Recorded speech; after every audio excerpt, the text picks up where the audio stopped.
When a racist manager at an upscale jewelry store falsely accuses a black customer of theft, she has no idea who she's really confronting. Her rush to judgment sets off a chain of events that will shake the foundations of Boston's luxury retail world. Sarah Chen stood behind the gleaming glass counter of luminous gems, carefully arranging a display of tanzanite rings. After 15 years of working her way up from sales associate to assistant manager at various jewelry stores, she had finally landed her dream job at one of Boston's most prestigious boutiques. The morning sun streamed through the storefront windows, making the diamonds dance with rainbow light. The bell above the door chimed, and Sarah looked up to see Dr. Maya Richardson enter the store. Even in her casual weekend attire of a cream cashmere sweater and dark jeans, Dr. Richardson carried herself with the quiet confidence of someone who had earned every bit of her success. As one of the city's top neurosurgeons, she was known not just for her skilled hands, but for her groundbreaking research in pediatric brain surgery. "Good morning, Dr. Richardson," Sarah called out with genuine warmth. The surgeon had become one of their most valued customers over the past year, with impeccable taste and a preference for unique pieces that showcased exceptional craftsmanship. "Sarah, how many times do I have to tell you to call me Maya?"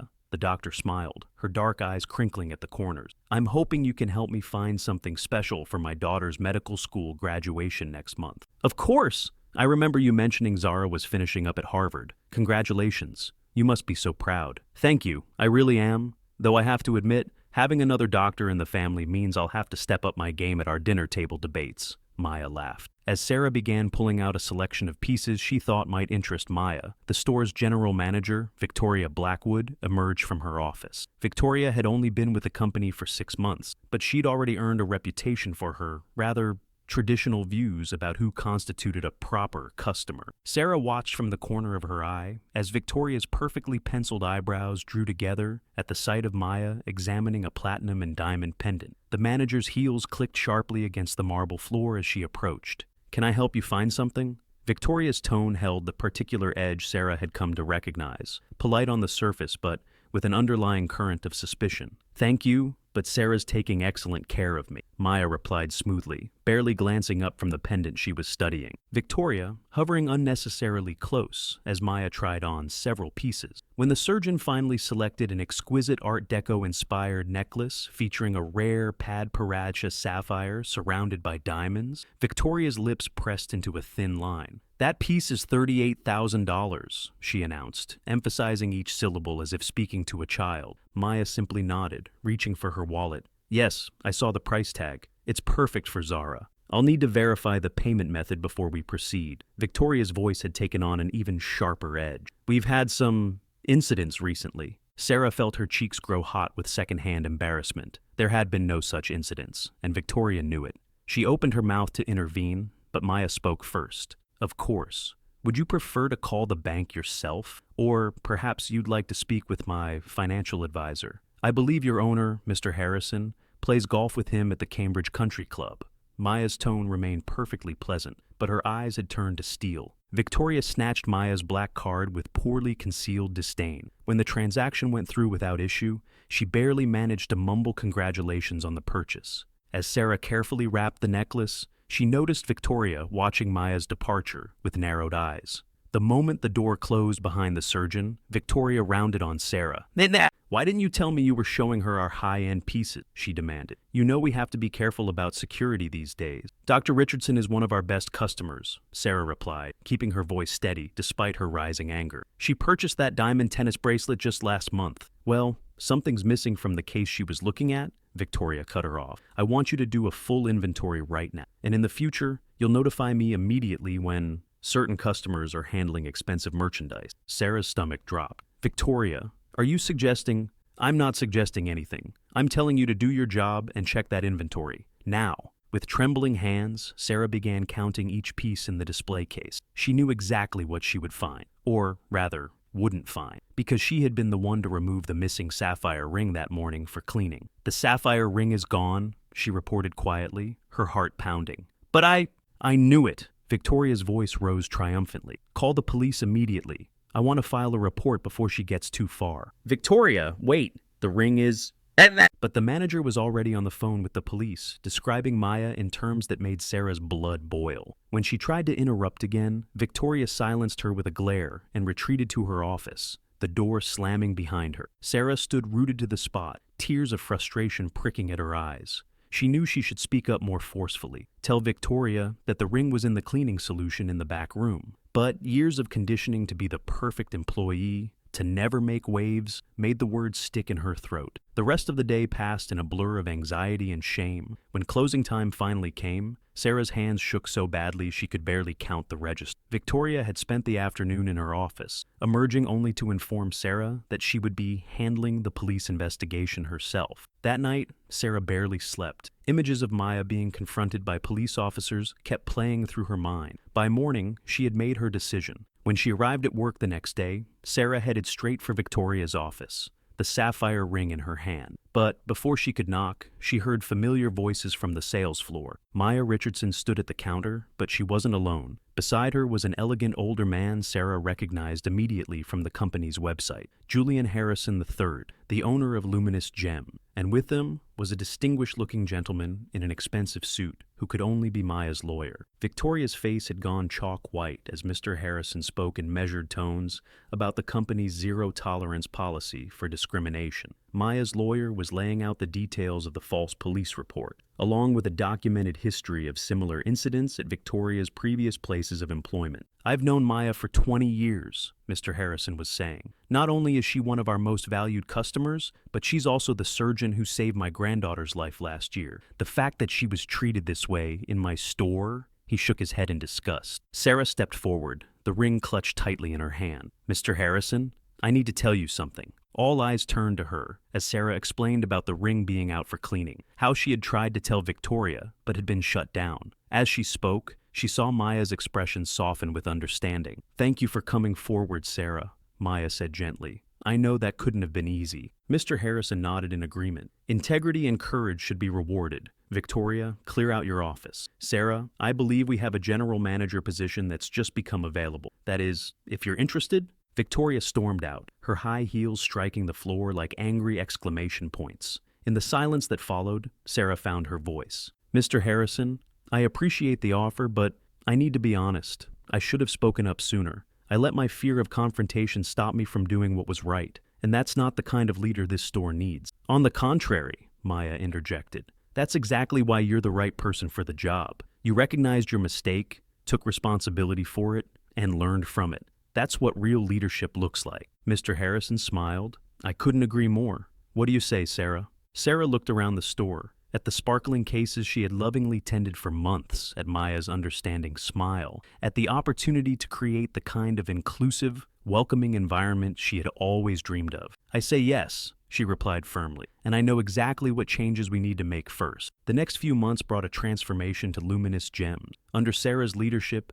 the store implemented comprehensive anti-bias training for all employees. She created a mentorship program for young people interested in the jewelry industry, regardless of their background. The store's clientele became more diverse. Its sales increased, and most importantly, every customer who walked through the door was treated with the same respect and dignity. Maya became more than a customer. She joined the store's advisory board, helping to create opportunities for underrepresented groups in the luxury retail sector. Her daughter Zara loved the graduation necklace so much that she came to Sarah when it was time to choose her engagement ring a year later. As for Victoria, word of her behavior spread quickly through the industry. The last Sarah heard, she had left retail entirely. Sometimes, when Sarah caught her reflection in the store's gleaming cases, she thought about how easily she could have become like Victoria, someone so focused on protecting their position that they lost sight of their humanity. Instead, she had learned that true leadership meant having the courage to stand up for what was right, even when it was difficult.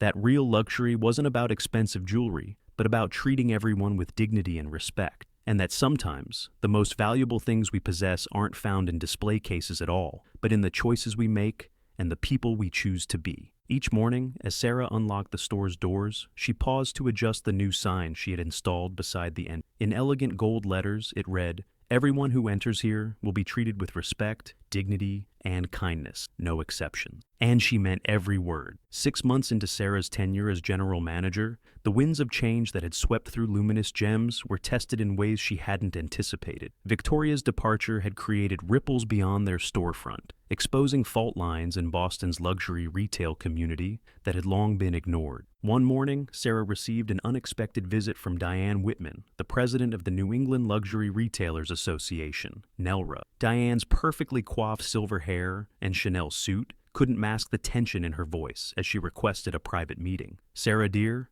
Diane began, settling into one of the private consultation room's plush chairs, "several of our traditional members have expressed concerns about the direction Luminous Gems is taking." Sarah felt her shoulder muscles tighten. "I wasn't aware that excellence in customer service and increased profits were cause for concern." "Don't be naive," Diane's voice took on an edge. "You're disrupting decades of established practices.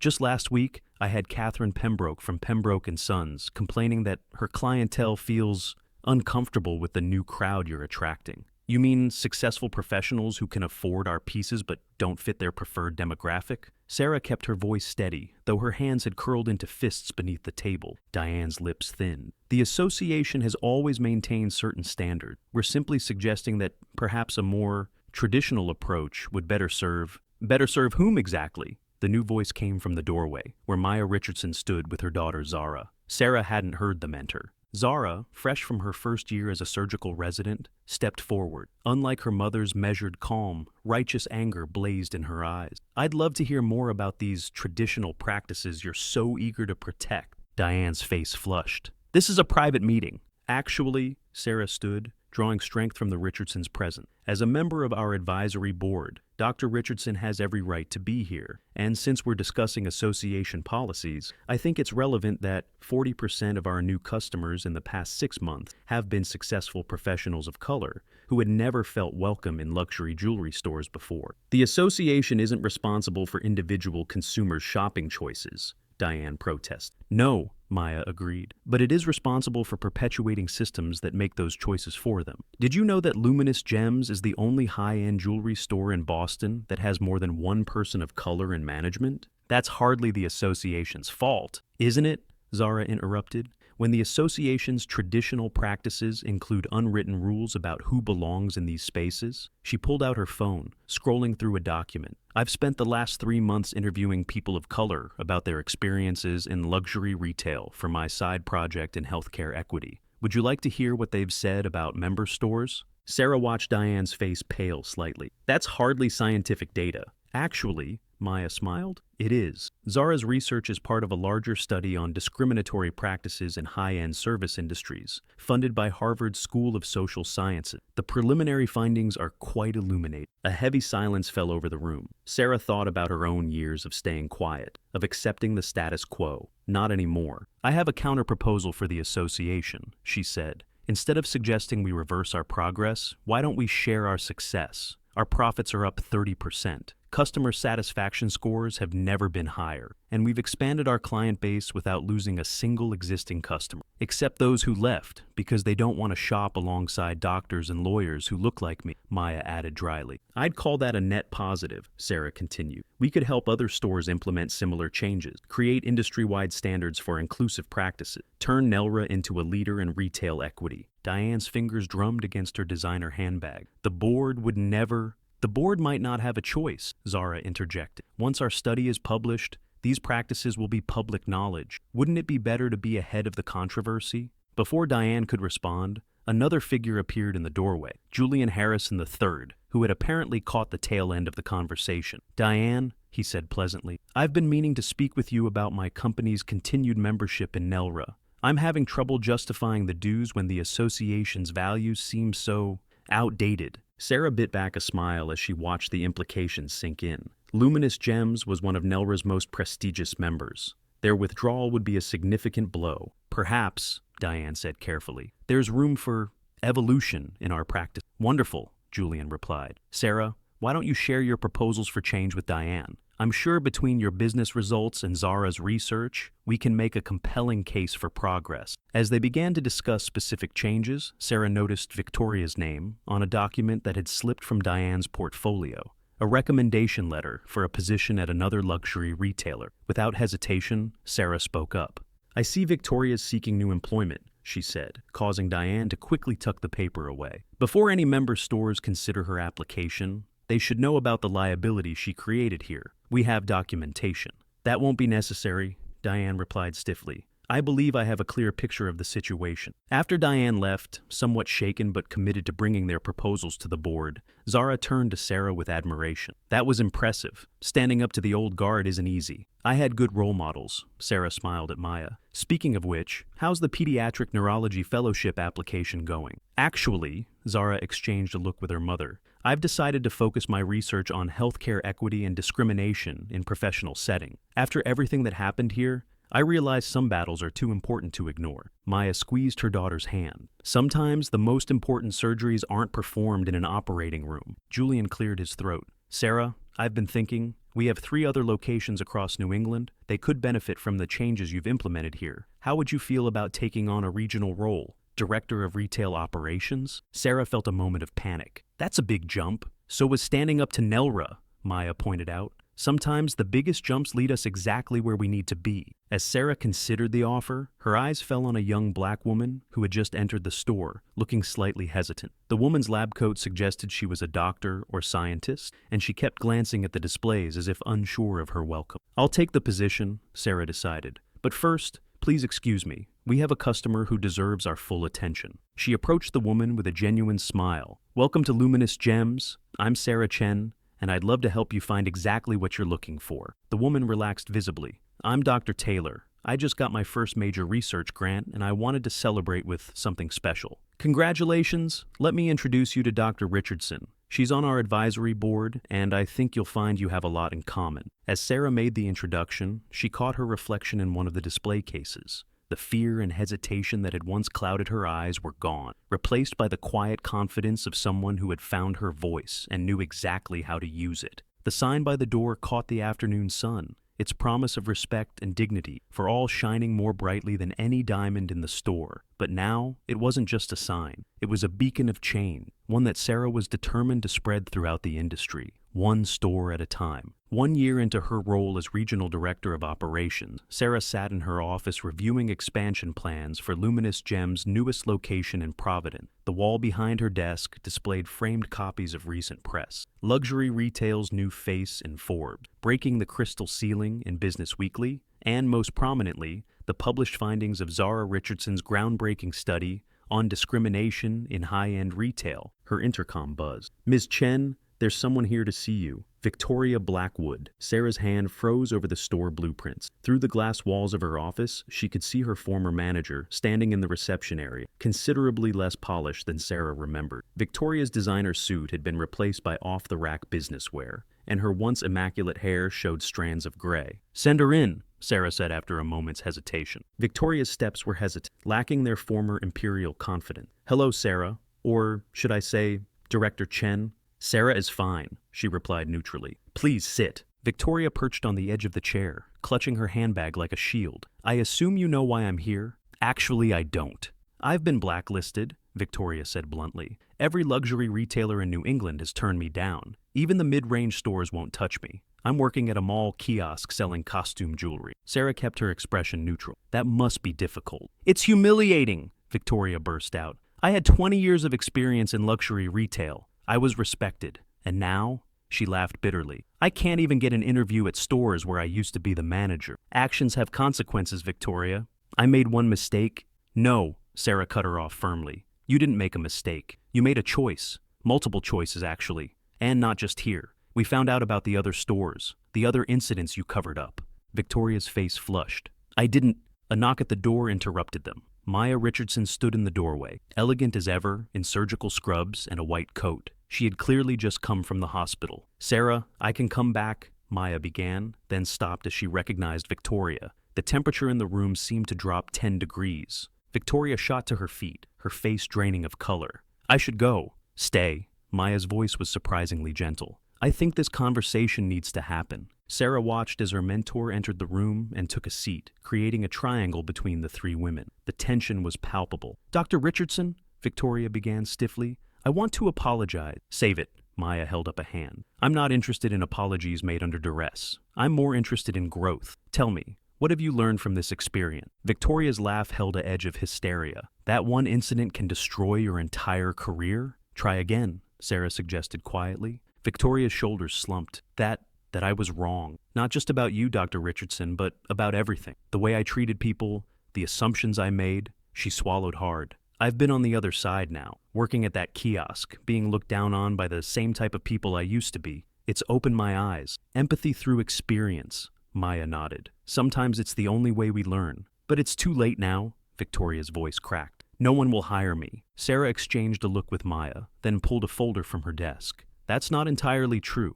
We're opening a new store in Providence. Entry-level sales position, standard commission structure. You'd report to our new manager there, Dr. Taylor. You might remember her. She was one of our first customers after you left. Victoria stared at the folder in disbelief. You'd hire me? After everything? With conditions, Sarah said firmly. First, you'll complete our comprehensive anti-bias training program, the one we developed based on Zara's research. Second, you'll participate in our mentorship program, working with diverse young people interested in retail careers. Third, you'll be on probation for 6 months. Any complaint, any hint of discriminatory behavior, and you're out. And fourth, Maya added, you'll share your story, the real story, not some sanitized version. Our training program includes case studies. Yours could help others understand the cost of prejudice, both to their victims and to themselves.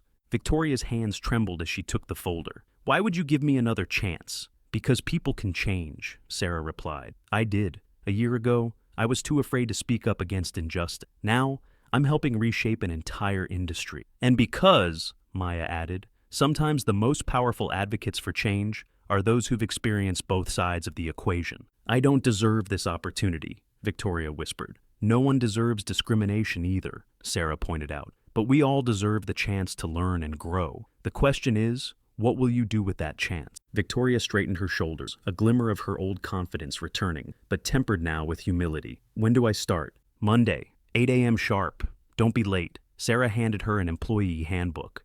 And Victoria, that sign about treating everyone with respect and dignity, it applies to you too now. Don't forget that. After Victoria left, Maya turned to Sarah with a raised eyebrow. Are you sure about this? No, Sarah admitted. But if we're serious about changing the industry, we have to believe in the possibility of personal transformation, even for people like Victoria. Maya nodded thoughtfully. Speaking of transformation, have you heard the latest? Nelra just elected its first black board member. Really? Who? You're looking at her, Maya smiled. Diane Whitman nominated me herself. Apparently our little revolution is catching on. Sarah grinned. Nothing changes if we don't take risks. Speaking of which, she pulled out another folder. Remember that idea we discussed about starting a luxury retail diversity initiative? I think it's time. As they began to plan their next industry-shaking move, Sarah glanced out her window at the bustling street below. She watched as Victoria exited the building, squaring her shoulders as she stepped into the sunlight. Only time would tell if she'd truly changed, but at least she had the chance to try. And maybe that was the biggest lesson of all, that true luxury wasn't just about expensive jewelry or